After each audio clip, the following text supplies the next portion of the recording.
दोस्तों, कैसे हैं आप सभी। आई होप कि आप लोग बहुत अच्छे होंगे।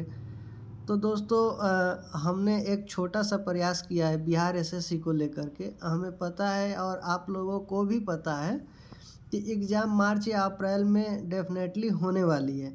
ऐसे तो यूट्यूब पर देखा जाए तो बहुत सारे बहुत बेस्ट टीचर का कंटेंट पड़ा हुआ है, जिसे आप लोग पढ़ भी रहे हैं। हमने भी एक छोटा सा प्रयास किया है। हम भी अपने थोड़े से ज्ञान को आप लोगों तक पहुंचाने का प्रयास कर रहे हैं। अगर वीडियो आप लोगों को अच्छा लगे, आप लोगों को लगे कि ये वीडियो हेल्पफुल है, तो आप लोग प्यार दीजिए हमें और सपोर्ट करिए और एक लाइक ज़रूर करिए। और एक चीज़ और, अगर आप लोग को ये वीडियो सच में अच्छा लगे तो कमेंट करके ज़रूर बताइएगा। हम एक सेट करके आप लोगों तक अपना वीडियो भेजते रहेंगे। तो दोस्तों, कहा जाता है यूं जमी पे बैठ के क्यों आसमां देखता है, यूं जमी पे बैठ के क्यों आसमां देखता है, उठ बांध ले कमर क्योंकि दुनिया सिर्फ उड़ान देखता है। ठीक है, तो चलिए हम लोग वीडियो को चालू करते हैं। पहला क्वेश्चन है मेरा, फेयरनेस गवर्नेंस के लेखक कौन है।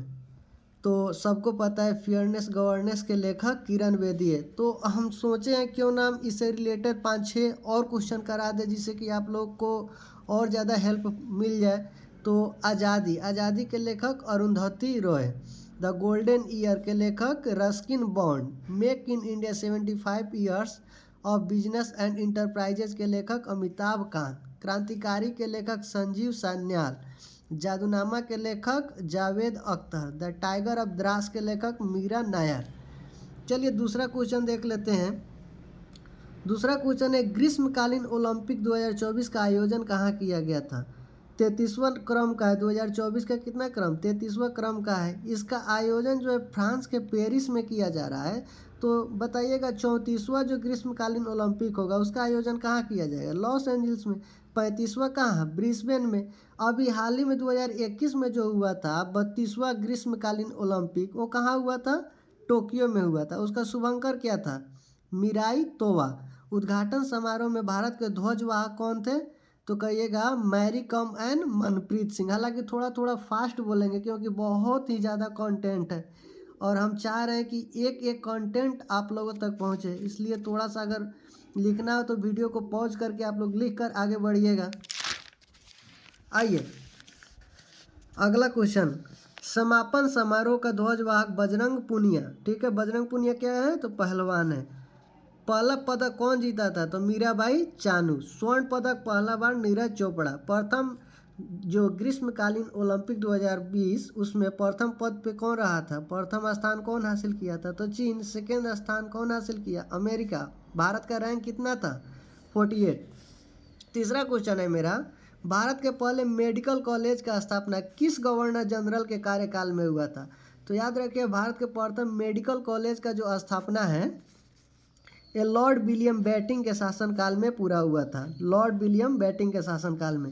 सती प्रथा का उन्मूलन किसके समय में हुआ था, तो लॉर्ड विलियम बेंटिंक। ब्रह्म समाज का स्थापना किसके समय में हुआ था, तो इस समय गवर्नर कौन था, लॉर्ड विलियम बेंटिंक। अब इस क्वेश्चन से हम थोड़ा सा प्रयास किया है कि आप लोगों तक एक बेहतर कंटेंट मिल सके।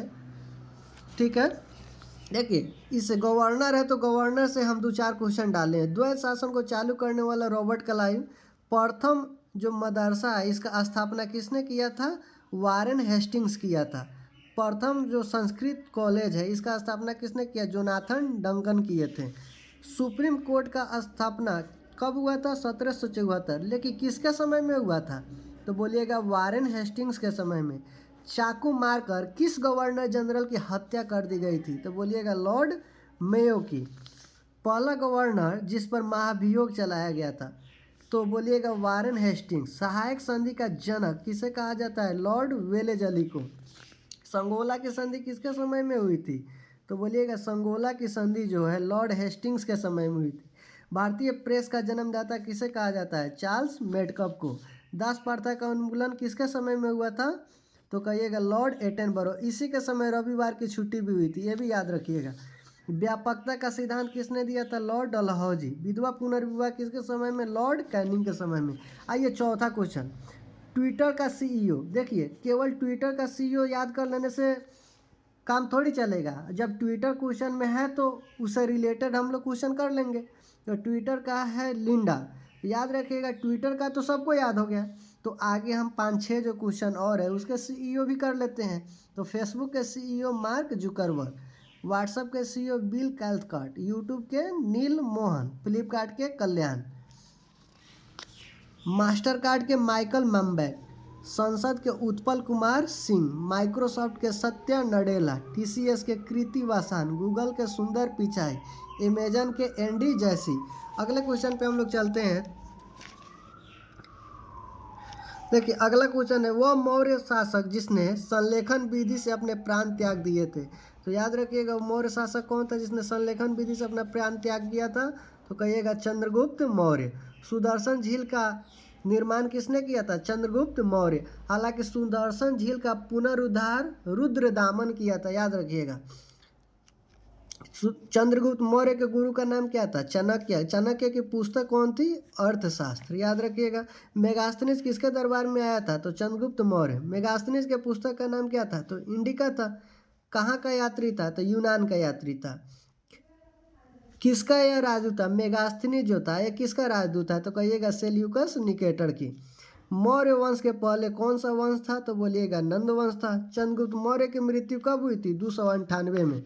इसका उत्तराधिकारी कौन हुआ था? बिंदुसार, जिसको किस नाम से जानते हैं? अमित्र घात के नाम से जानते हैं। शिलालेख का जनक किसे कहा जाता है?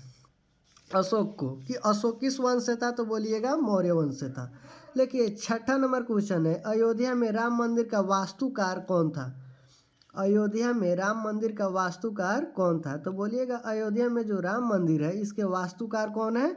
तो कहिएगा चंद्रकांत सोमपुरा। ठीक है। अच्छा, ये अयोध्या का जो राम मंदिर है इसको कौन सा कंपनी बना रही है? तो कहिएगा L&T कंपनी बनवा रही है। कौन सी कंपनी? L&T कंपनी बनवा रही है। ये जो अयोध्या का जो राम मंदिर है ये किस शैली में बना है? तो कहिएगा नागर शैली में बना है। चलिए हम थोड़ा सा नागर 3 गो शैली है इसको देख लेते हैं। नागर शैली उत्तर भारत में फेमस है, बेसर शैली मध्य भारत में, द्रविड़ शैली दक्षिण भारत। यानी दक्षिण भारत के जितने भी मंदिर बने तो आप बोलिएगा द्रविड़ शैली में बने हैं। जैसे मध्य प्रदेश का खजुराहो मंदिर किसका उदाहरण है? बेसर शैली का उदाहरण है। यानी उत्तर भारत में जो भी मंदिर बने उसे कहिएगा नागर शैली में बना है। आगे तो ये बताइए, ये राम मंदिर में जो बलुआ पत्थर आया है ये कहाँ से आया है? तो कहिएगा राजस्थान से आया है। राम मंदिर की ऊंचाई कितनी है? तो कहिएगा 161 फीट है। राम मंदिर में कितने खंभे लगे हैं? तो कहिएगा 392 खंभे लगे हैं। रामलला की मूर्ति जो देखिए याद रखिएगा, राम मंदिर का निर्माण चंद्रकांत सोमपुरा किया था, लेकिन रामलला की जो मूर्ति है उसका स्थापना किसने किया था? यानी बनाया किसने था? तो बोलिएगा अरुण योगी राज। ठीक है। 23 जनवरी को सुभाष चंद्र बोस का भी जयंती, इसको पराक्रम दिवस याद रखिएगा। 23 जनवरी को क्या मनाया जाता है? पराक्रम दिवस, क्योंकि सुभाष चंद्र बोस की जयंती है। तो हमारा क्वेश्चन है, यह अरुण योगी राज जो है, इंडिया गेट पर सुभाष चंद्र बोस की जो प्रतिमा बनी है उसको बनाने वाले भी कौन है? अरुण योगी राज है। आगे आइएगा, रामलला का प्राण प्रतिष्ठान कब हुआ? तो कहिएगा 22 जनवरी 2024 को। रामलला की जो मूर्ति है उसकी ऊंचाई कितनी है? तो 51 फीट है। अयोध्या में स्थित राम मंदिर का ट्रस्ट का अध्यक्ष कौन है? तो कहिएगा महंत नृत्य गोपाल दास। बाबरी मस्जिद से थोड़ा सा क्वेश्चन, बाबरी मस्जिद जो था ये बना कब था? 1528 में। कौन बनवाया था? मीर बंकी। बनाया कौन था? मीर बंकी। किसके शासनकाल में बना था? तो कहिएगा बाबर के, इसलिए बाबरी मस्जिद। इसको कब तोड़ा गया? 1992 में तोड़ा गया था। जब इसको तोड़ा गया उस समय यूपी के मुख्यमंत्री कौन थे? तो बोलिएगा कल्याण सिंह। उस समय राष्ट्रपति कौन थे? शंकर दयाल शर्मा।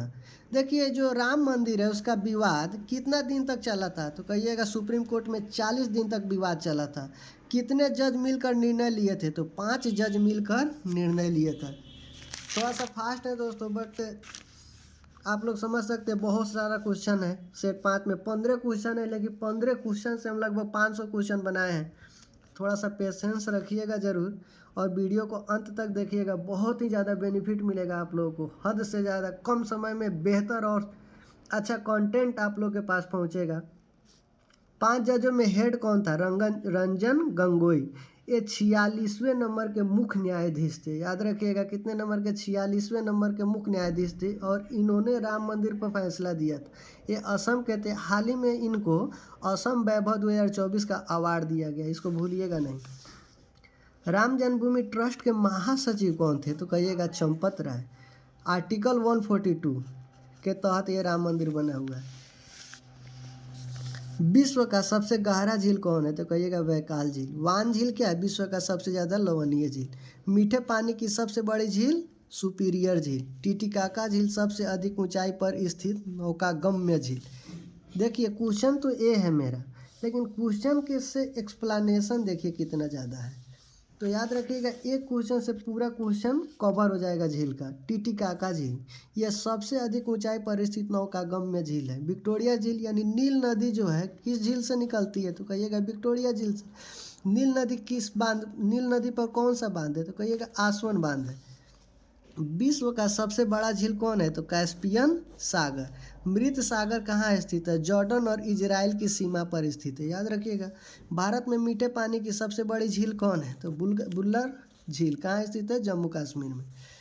संसद के किस सदन को प्रतिनिधि सभा भी कहा जाता है? तो कहिएगा संसद के किस सदन को? तो बोलिएगा आंसर लोकसभा को। इसे पहला सदन कहा जाता है, इसे निम्न सदन कहा जाता है। ठीक है, ये चीज़ याद रखिएगा। अभी लोकसभा के अध्यक्ष कौन है? ओम बिरला।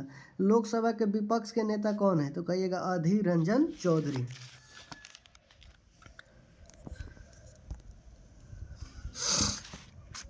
अगला क्वेश्चन देखिएगा, किस महाद्वीप को पक्षियों